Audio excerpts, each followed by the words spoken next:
آج یہاں پنچایت گر لیرا میں ہم موجود ہیں اور لیرا اور ملہوت دو پنچایت کے لوگ یہاں پہ موجود ہیں. آج ریونیو کی جانب سے یہاں پہ ڈومیسائل سرٹیفکیٹ ایشو کرنے و پرمٹ جو لوگ کشمیر اپنے مال مویشی کو لے کے جاتے ہیں ان کو پرمٹ ایشو کرنے کے لیے, گاڑی کے اور مال مویشی کے پرمٹ ایشو کرنے کے لیے ہم نے تحصیلدار صاحب سے گزارش کی تھی.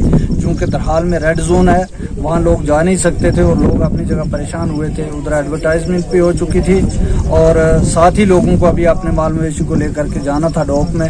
اس لیے ہم نے تحصیلدار صاحب سے ریکویسٹ کی اور انہوں نے ہماری ریکویسٹ کو مان لیا اور آج یہاں پہ کیمپ لگایا ہے. اس وقت تک تقریباً کوئی 200 سرٹیفکیٹ کے آس پاس ہم نے فارم تیار کیے ہیں اور مزید ہمیں امید ہے کہ دن میں اور 200 سرٹیفکیٹ ہم ایشو کریں گے. آج تحصیلدار صاحب اور دوسرا تمام عملہ, نائب تحصیلدار صاحب, دیگر تحصیل آفس کے باقی لوگ بھی یہاں پہ موجود ہیں اور عوام ساری آئی ہوئی ہے, لوگ آئے ہوئے ہیں, کام چل رہا ہے. ابھی تک کوئی 200 فارم یہاں پہ موجود تھے, وہ بھر دیے گئے ہیں. ابھی اور فارم کی ضرورت ہے جو ابھی آنے باقی ہیں, لانے کے لیے وہ اپنی کوشش کر رہے ہیں. تو ایک اچھا کیمپ ہے. ہم نے کوشش کی ہے کہ لوگوں کو ڈور سٹیپ گھر کے سامنے, اپنے گھر کے قریب ہی لوگوں کو فائدہ دیا جائے. لوگ یہاں سے درحال جائیں گے اور کہیں 500-400 روپیہ خرچیں گے, کوئی گاڑی کا کرایہ دے گا, کوئی کسی طرح جا کر کے الٹے اپنے خرچے کریں گے, اپنا وقت بھی ضائع کریں گے.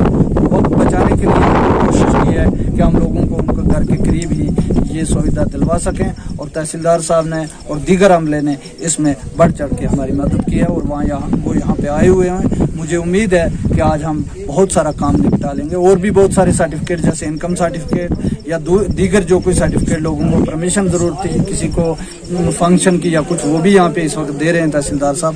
اور ہم اس اجاز صاحب, آپ نے ابھی ذکر کیا کہ ہم لوگ یہاں کے لوگوں کے پرمٹ بھی ایشو کروا رہے ہیں جو لوگ ڈھوک کی طرف جا رہے ہیں مال مویشی کو لے کر. تو سننے میں یہ آ رہا ہے کہ یہاں سے لوگ جو مال مویشی لے کے جاتے ہیں, گاڑیاں بک کرتے ہیں, ان میں لے کے مال مویشی جاتے ہیں, تو پوشانہ چیک پوسٹ ہے, کوئی آرمی کی چیک پوسٹ ہے, وہاں پہ جا کر گاڑیاں روک دی جاتی ہیں, لوگوں کو اتار دیا جاتا ہے, گاڑیاں وہیں کھڑی کروا دی جاتی ہیں. تو آپ کو ایسا نہیں لگتا ہے کہ ایسا سٹیپ ہونا چاہیے جو آپ پرمٹ ایشو کروا رہے ہیں وہاں پہ یہ ڈھوک تک کا پرمٹ ایشو کرواؤ تاکہ لوگوں کو وہاں پہ پریشانی نہ ہو؟ جو بھی پرمٹ ایشو ہیں وہ ڈھوک تک کے ایشو ہیں, لیکن سرکار نے ایک ایسا, میں اسے کہوں گا ایک ایسا غلط فیصلہ ہے کہ راستے میں یہاں سے پہلے چلے جاؤ گاڑی پہ, اور پشانہ میں پچھلے سال بھی 7 گھنٹے وہاں چیکنگ کے لیے لوگوں کو پریشان کیا جاتا تھا, اور اس سال بھی ایک سازش کے تحت آرمی کو یہ کہہ دیا گیا ہے کہ یہاں سے آگے لوگوں کو نہ جانے دیا جائے. حالانکہ کوئی ضرورت نہیں ہے, کشمیر ادھر بند ہے, کشمیر والے وہاں سے آتے نہیں ہیں اور ان لوگوں نے صرف پیر گلی تک جانا ہوتا ہے. اور ہم نے ڈی صاحب سے پچھلے دنوں گزارش کی تھی کہ ان لوگوں کو کم سے کم پیر گلی تک, جہاں تک ان کے پرمٹ ہے وہاں تک چھوڑا جائے. تو ڈی صاحب نے کہا یہ میرے اختیار میں نہیں ہے, اس کے لیے سرکار کوئی فیصلہ لے سکتی ہے. اب پہلے بھی سرکار نے فیصلہ لیا ہوا وہاں تک, اور لوگوں نے بہت اس پہ پروٹیسٹ بھی ہوا, اس پہ لوگوں نے کہا, اور لوگوں میں اس کے لیے سخت غم و غصہ ہے کہ کم سے کم بجائے پشانہ میں لوگوں کو اتارنا, پھر وہاں سے آج کل لوگوں کے پاس گھوڑے بھی نہیں ہیں, وہاں سے لوگ پریشان ہوتے ہیں اور ایک گھوڑے والا 4-4 ہزار 5-5 ہزار روپیہ اینٹ رہا ہے. اسی کی آڑ میں وہاں سے تھوڑا سا سفر اوپر ہے اس کے لیے لے رہا ہے, جس سے لوگ بہت پریشان ہیں. اور یہ آپ نے ایک بہت بڑی بات کی, ہم نے کئی بار ایڈمنسٹریشن کے نوٹس میں یہ بات لانے کی کوشش کی ہے, لیکن ایڈمنسٹریشن کہتی ہے جب تک گورنر کوئی فیصلہ نہیں لے گا ہم لے نہیں سکتے ہیں. ایریا آرمی کے انڈر ہے, اور حالانکہ جو وہ وجہ بتا رہے ہیں وہ وجہ نہیں. وہ کہتے ہیں لوگ یہاں سے جائیں گے تو کشمیر چلے جائیں گے. گاڑی پیر گلی تک جانے سے لوگ کشمیر نہیں جاتے ہیں, لوگ پیدل بھی کشمیر جاتے ہیں.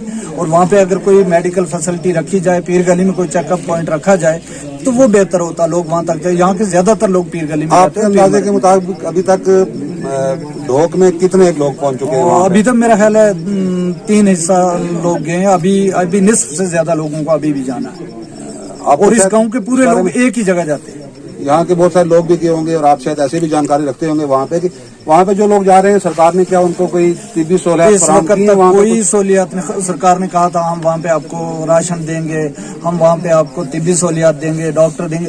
کوئی آدمی وہاں نہیں, وہ صرف اللہ کے رحم و کرم پہ وہ لوگ اس وقت وہاں پہ ہیں. وہاں پہ کسی قسم کی کوئی میڈیکل چیک اپ کی ٹیم نہیں ہے, کسی قسم کا کوئی نہیں ہے, اور نہ ہی سرکار نے اس وقت تک کوئی ان لوگوں کے کھانے پینے کی. سرکار نے ایک تو راستے میں روک لیا ان کو, وہ اپنا کھانا لے جا نہیں سکتے. اور دوسرے سرکار نے کہا تھا ہم وہاں پہ ان کو راشن سپلائی کریں گے, اس قسم کا کچھ نہیں ہوا. کوئی سہولت کسی قسم کی کوئی سہولت. اچھا, آپ کو کیا لگتا ہے آج یہاں پہ اس کیمپ پہ جتنے لوگ یہاں پہ جمع ہوئے ہیں ان سب کے